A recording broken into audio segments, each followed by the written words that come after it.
The hunt for Guevara in Bolivia was headed by Félix Rodríguez, a CIA agent who previously had infiltrated Cuba to prepare contacts with rebels in Escambray Mountains and the anti-Castro underground at Havana prior to the Bay of Pigs invasion, and had been successfully extracted from Cuba afterwards. The Bolivian Special Forces were notified of the location of Guevara's guerrilla encampment by an informant.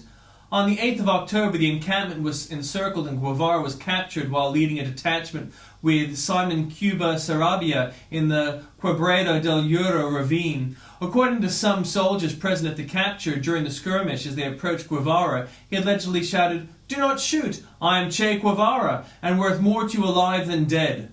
Upon hearing of Guevara's capture, Rodríguez relayed the information to CIA headquarters at Langley, Virginia via CIA stations in various South American nations. Barrientos promptly ordered his execution upon being informed of his capture.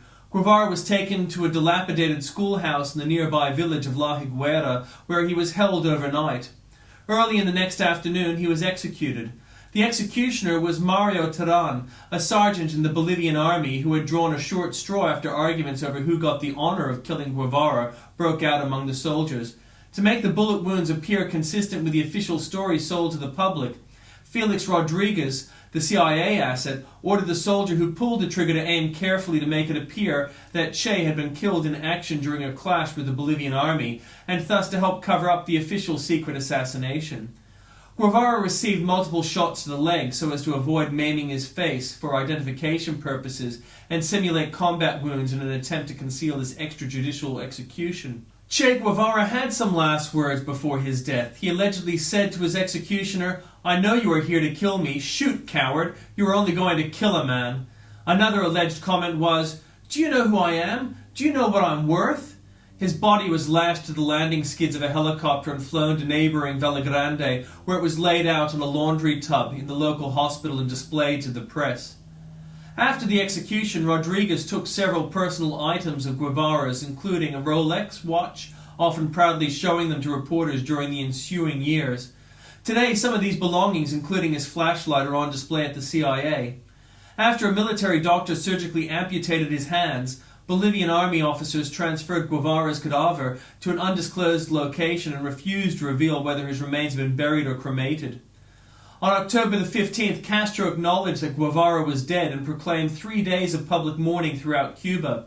The death of Guevara was regarded as a severe blow to the socialist revolutionary movements in Latin America and the rest of the Third World. Photographs taken at the time gave rise to legends such as those of San Ernesto de la Higuera and El Cristo de la Grande.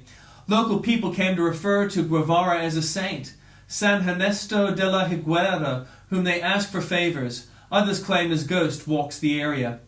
In 1997, the skeletal remains of a handless body were exhumed from beneath an airstrip near Grande, identified as those of Guevara by a Cuban forensic team working at the scene, and returned to Cuba.